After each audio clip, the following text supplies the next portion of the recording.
Oo, magandang umaga Joel at Weng. Sa lahat Opo, ng mga nakikinig. bawal munang pumutol ang mga distribution utilities, no? Yung mga distribution companies, Attorney Juan, hindi Mhm. muna sila pwedeng mamutol po ngayon. Oo, nagpalabas nga kami kahapon ng advisory sa ating mga distribution utilities na wag muna silang mag-disconnect ng kanilang mga customers, residential man o non-residential, kung hindi makakabayad. At ito naman ay sa loob lamang ng 3 buwan yung covered billing period Mm. from May to July. Eh Mhm. baka naman sabihin po ng distribution utilities na sandali muna makakaapekto naman ito sa aming financial na katayuan. Chairman, paano po yon? Yung mga distribution utilities, siyempre maaari nga pero sila naman ay maaari pa rin naman makapangolekta. Mhm. Ang hindi lang nila magagawa ay yung mag-disconnect at kung pagdating ng July ay meron pa ring hindi nabayaran, Mm. doon na lang pagkatapos ng covered period, doon na lang sila puwedeng mag-exercise Mhm. nitong option na magdi-disconnect. Okay, paano po halimbawa kung ako ay nag-utik-utik, utay-utay ng bayad, hulugan ng bayad sa loob ng 3 buwan hanggang July, hindi po ba? Pero pagdating ng July, hindi ko na kayang bayaran yung naipon na hindi ko Mm. nabayaran. Meron pa bang recourse doon para sa consumer or pwede na po na kumilos ang distribution utilities para pumutol ng kuryente agad-agad? Pagdating naman doon sa mga pupuwedeng mag-utay-utay, yung mga, ang kanilang konsumo ay hindi lalampas ng 200 kilowatt hours, Mhm. kung sila ay mag-uutay-utay, so kung magsisimula ito ng Mayo at tuloy-tuloy ang pag-uutay-utay, aabot ng ang bayarin nila hanggang September Mhm. 2026. So dapat ay babayaran nila yung mga kanilang outstanding bill plus yung dinefer na porsyon Mm. nung mga naunang bill. At siyempre pagka ito ay lalampas na ng July, ay maaari na ulit silang madiskonekta. Mm. Mm. Wala pong penalty yun, sorry Sige, wala sige. pong penalty yun, Chairman, ha? Halimbawa, yung nag-utay-utay ako ng bayad dahil ito naman ay utos ng ERC, wala akong pwedeng maranasang penalty mula sa mga utilities. Oo, wala. Bukod sa hindi ka didiskonekta, ay hindi Oo. ka naman dapat sisingilin din ng interes. Dahil ang atin namang direktiba ay hindi lang para sa distribution utilities. Dahil nga sila ay mag-uutay-utay sa pangungulekta, so nangangahulugan din ito na yung kanilang mga obligasyon sa kanilang mga generation companies na Mhm. nag-supply sa kanila ay maaari din nilang kaparehang utay-utayin din ang Mm, pagbabayad. mm. Okay, ang tanong ko lang, Chairman, ganito eh. Kasi, well, ano to eh, for the billing period, March to April, no? Mm, Tama, mm. Chairman? Yun yung utay-utay natin dahil na-shock tayong lahat eh, no? Mhm. So, sobrang laki ng sinisingil sa atin for the April billing. Pero syempre, meron pa, Weng, April, May, Mm. June, July. Oo. So, yung utang mo ng April, Oo. pag-iipunan mo ng May, Oo. June, July. Mhm. Pero may konsumo ka pa rin ng May. May Meron, konsumo oo. ka rin ng June. Magpapatong-patong. May konsumo ka ng July. Mhm. Ang gusto malaman ng taong bayan, bakit ba kami sinisingil ng ganito?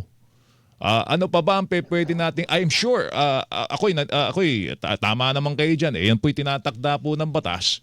Wala tayong magagawa unless i-revisahin po natin yung EPIRA law. Pero Mhm. sa ngayon ba, wala ba tayong magagawa para man lamang mabawasan yung bayarin natin dito po sa kuryente, Chairman?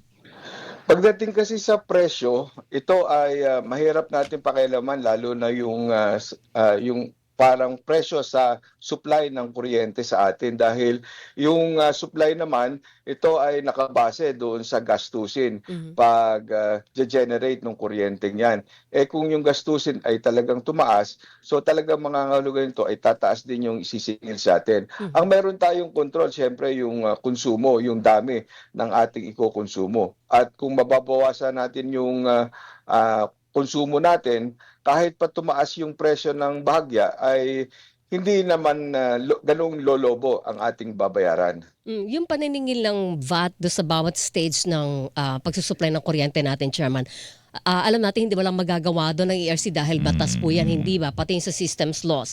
Pero may nagpetition sa JA All at saka FIT All. Yung ba pwedeng galawin yun ng ERC para hindi maipataw muna sa mga consumer?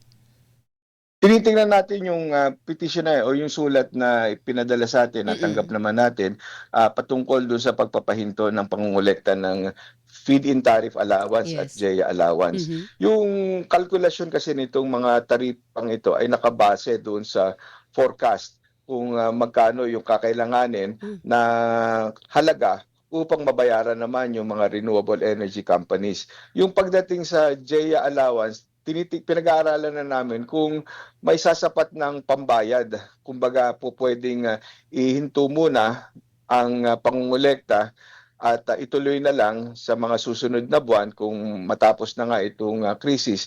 At kung gagawin ito ay kung sasapat pa rin ang pambayad doon sa mga renewable energy companies na entitled naman doon sa kabayaran para sa kanilang taripa na ginagarantiyahan ng gobyerno. Okay. May issue na naman bago. Sinasabi na gusto daw po ng Meralco na magkaroon po na mas mahigpit na panuntunan doon po sa solar Weng, di ba? Yung pagkakabit daw na solar dahil meron daw po ngayong mga parang mga sumulpot na mga kabute na mga kumpanya ng solar na naglalagay po ng mga solar panel. Dapat daw mas mahigpit ang panuntunan ng gobyerno sa ganitong klase ng although maganda yung solar, Weng, kasi malaki matitipid mo diyan. Kaya lang medyo mahal meron bang regulation ang ERC dito po sa mga kumpanyang ito na nagkakabit ng mga solar panel?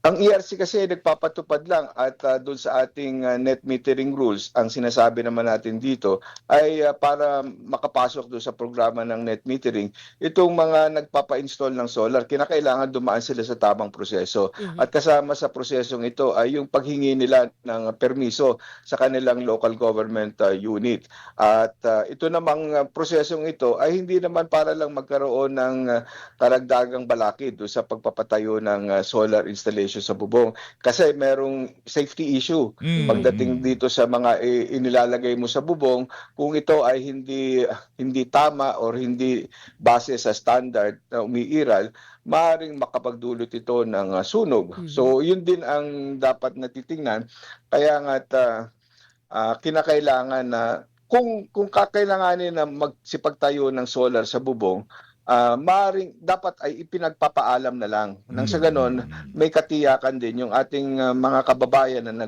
nagre-resort sa solar na hindi naman magdudulot ng kapahamakan yung kanilang installation. Sa ngayon, walang malinaw na regulasyon ba tayo sa negosyo ng solar, sa pagkukabit ng solar panels, Chairman?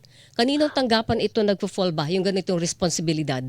Meron kasi tayo nga sa National Building Code at ito nga yung na-enforce sa pamamagitan ng requirements ng ating mga LGU na hihingi ka ng building permit o ng Certificate of Final Electrical Inspection bago ka papayagan na makapagtayo ng solar sa bubungan mo. So BFP at saka LGU lang, wala ito sa purview ng DOE o ng ERC?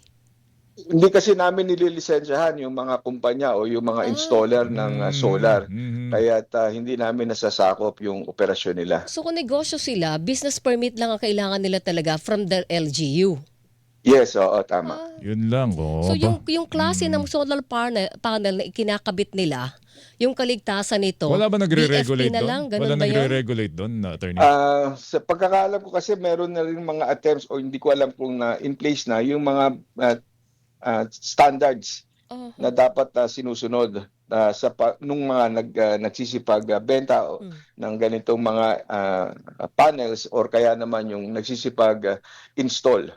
Okay. Parang hinihikayat natin na lahat magpa-solar tayo tas wala parang malinaw na ganong klase ng regulasyon ng Attorney Juan. Sayang naman. Sana Ngayon sinimulan kasi, na natin agad. siguro mas magandang magkaroon tayo ng regulasyon dyan kasi baka naman kung anong klaseng solar panel Yun lang yung nga, mabili. yung kalidad ba? Dahil, Weng, sa totoo lang ngayon, medyo mura na. Kung nung araw ka nagpakabit niyan, Mahal. Oo. Ngayon, marami na kasing nag-aalok ng ganitong klase ng serbisyo. So, namumura yung, yung presyo nila. Kaya lang, kung ganyan, baka kako, biskin na sinong hindi eksperto na lang mag-alok po niyan, delikado gawing yun. hanap buhay at delikado naman po sa mga consumer. Chairman. Oo nga. What is ironic kasi is yung mga legitimate na solar installers, talagang sila dumadaan sa proseso at nag-a-apply ng mga building permit, ng Mm. comply doon sa requirements ng Certificate of Final Electrical Inspection.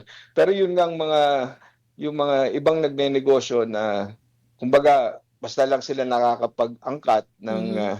mga kagamitan at tapos ini-install nila nang hindi naman sila dumadaan doon sa itinakdang proseso ng batas. Mm. Balikan ko lang, maliban po dun sa bawal mo ng putol sa loob ng 3 buwan, pwede kang mag-utay-utay ng bayad sa loob ng 3 buwan ng bill sa kuryente. Ano pang laman ng consumer protection measures na po na inilatag ng ERC?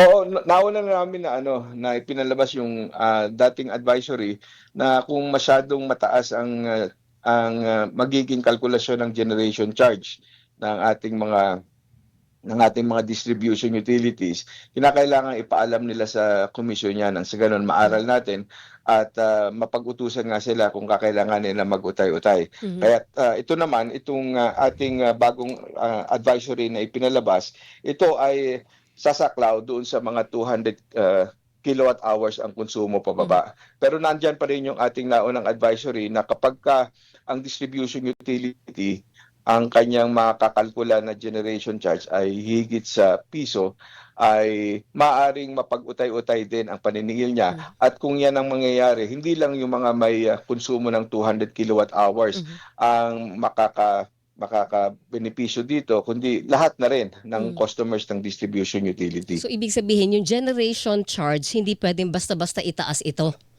Ngayon Oo, dadaan na sa ERC, ganun po ba 'yon? idadaan sa ERC Mm. pagpapaalam sa amin nang sa gano'n aaksyon kami kung kakailanganin na mapag-utusan silang mag-utay-utay Mhm. para sa pangkalahatan ng customers niya. Oo, Okay. kasi Weng, yun ang pinakamalaking Oh, bahagi ng bill natin, yung generation generation charge charge. na yan. Oo. Mhm. At tsaka susunod yung distribution, Oo, tapos transmission. transmission, mga kapuso. Was there a time na nakita nyo na pati yung corporate income taxes nila sa atin pinapasa?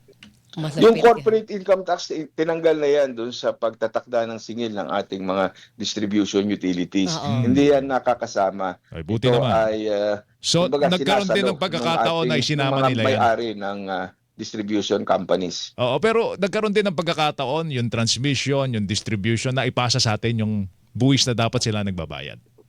Yung buwis na silang na-impose sa kanila tulad nung VAT, nung franchise tax, ito yung mga naipapass on. Pero yung sa pagdating sa franchise tax ng NGCP, ito nga ay ipinahinto na rin ng komisyon. Mm. Pagdating na lang talaga sa VAT, dahil ito ay pass on din, Mm-mm. kaya ito ay nasisingil. Kung titingnan natin yung ating mga electricity bills, ito nga din na isa sa pinakamalaking porsyento ng ating binabayaran ay yung patungkol sa government taxes. Kasama na rito yung mga local franchise tax, Mhm. business tax, at saka real property tax. Oo, dati sa tubig. Oo, Yung sa corporate income tax. pati Pero tubig, pinatigil yun ang MWSS long time ago. Oo. Ano pa ang bahagi nila sa nation building ko pati yung Diba? buwis. Unfair naman yun. Anyway, Buwis nyo, kami Opo. papasan abuso yun. isa na lang, the golden question, Attorney Juan, ganito no? Golden So question. itong April billing, pwede nating hulugan ng 3 buwan, Weng. Yes. Pero ang May, June, July, Oo. meron ding billing po na pupunta sa atin yan. Kailangan natin bayaran. Ano ba yun? Utay-utay Does that din mean yun. utay-utay din ba yun? Kasi Oo, pwede rin mautay-utay hanggang okay. hanggang Agosto kasi July, hanggang July pwedeng ito ay Hanggang July lang. mautay-utay. Hanggang Oo. July lang. So ibig sabihin nito hanggang yung mga madi-defer na bill o yung porsyento ng bill na madi-defer, pwedeng mababayaran siya by August hanggang September. Pero kailangan yun, bayad agad yun. Hindi na pwede utay-utayin pa yung balance mo Oo. ng September. Pagdating sa mga buwan na yon, buo na rin yung bayad mo Oo. dapat para sa konsumo mo plus yung na-defer Oo. na singil ng mga previous months. Alright. Attorney Juan, salamat. Thank you for your time. Good morning. Good morning po Oo. sa inyo. Maraming salamat, Joel at Weng, at good morning. Thank Thank you, you, sir. Attorney Francis Juan, Chairperson, Energy Regulatory Commission.